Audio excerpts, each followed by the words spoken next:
Makes for a very, very powerful and effective secret conspiracy.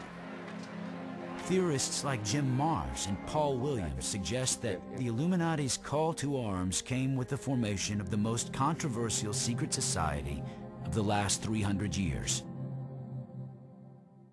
The Freemasons, an ancient sect of builders and stonecutters that may date back to Egypt.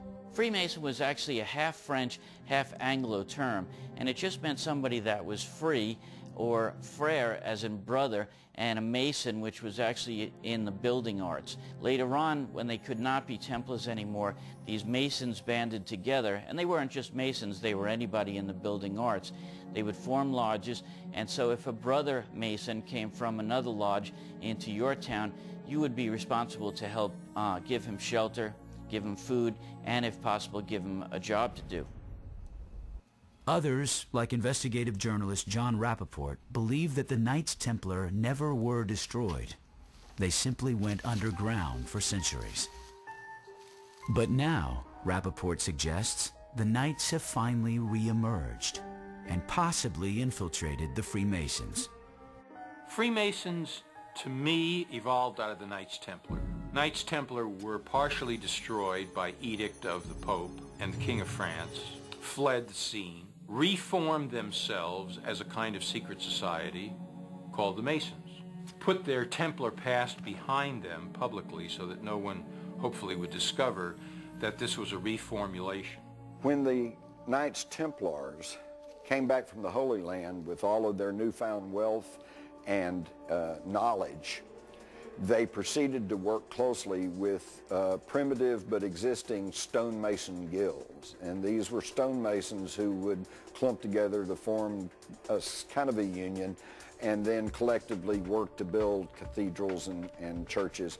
And so it was the stonemason guilds that were the genesis of the Freemasonry. But the Freemasons as an organization has survived for an incredibly long time, given that even though they didn't set themselves up in direct opposition to the church had a huge fear of that Gnostic-based belief that you could attain this knowledge on your own. Like the Templars before them, the Freemasons became an enemy of the Vatican, who views them as a threat to its sovereignty. Freemasonry has been the target of 17 separate degrees by the Church. It is outlawed by the Church, and members that of the Catholic Church that become Freemasons are subject to excommunication. You cannot be a Catholic and a Mason. From the time of its inception, Freemasonry remained anathema to the Catholic Church. In the United States, it is believed that the Freemasons became established as early as the Revolutionary War. More importantly, author Jim Marrs and others believe they quickly became political players in the fledgling government. According to the Masons themselves, they played a very, very big role.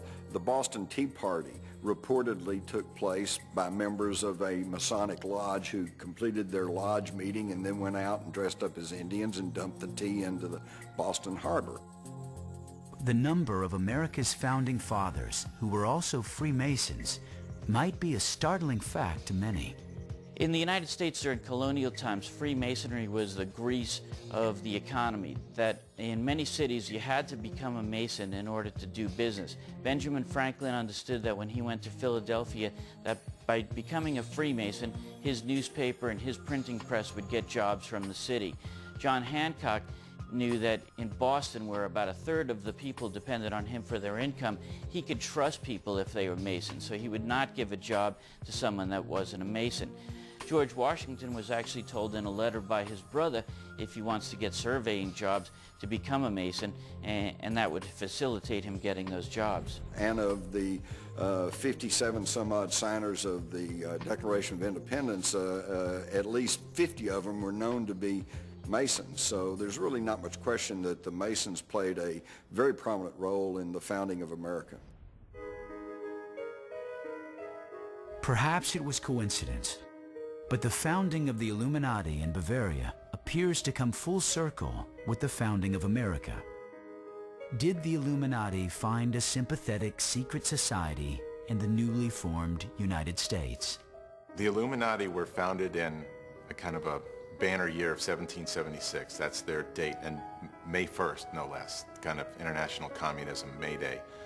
And they were called the bearers of light, Illuminati, from illumination.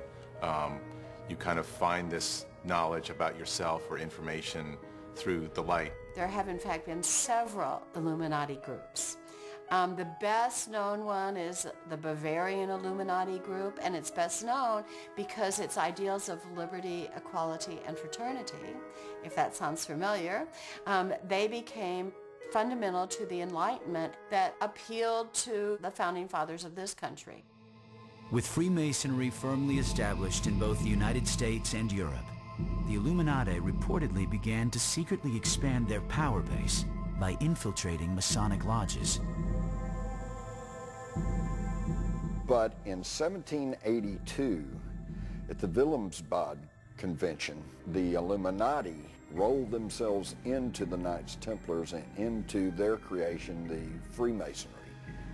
And this is where the merging of the Illuminati and the Freemasons took place. Some of those lodges have been infiltrated, for example, by Adam Weishaupt, who formed the Illuminati in 1776.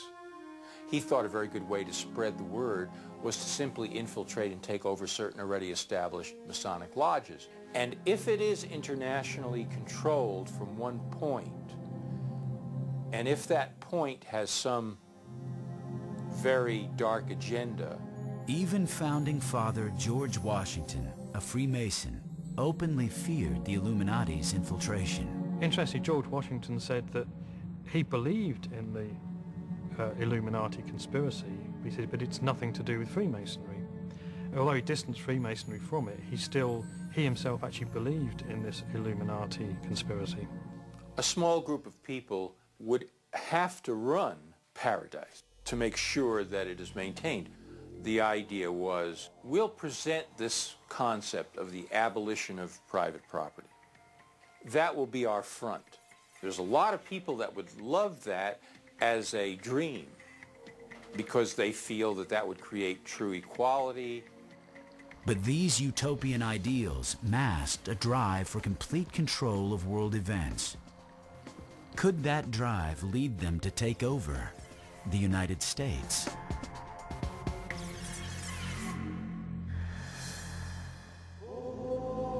While the Illuminized Freemasons were expanding their ranks globally, the Roman Catholic Church had slowly declined in wealth, power, and influence.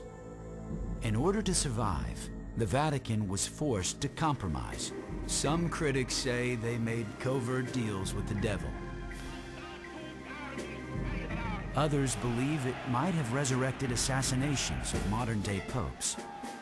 Well, first with the Lateran Treaty of Mussolini, and then to a reported secret concord between Hitler and the Vatican.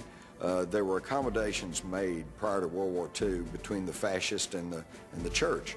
That basically it was kind of, we'll leave you alone if you'll leave us alone. That's why there were no prominent outcry against the atrocities of Hitler and the Nazis by the church. This alleged secret infiltration of the Vatican by outside powers may have saved them from ruin.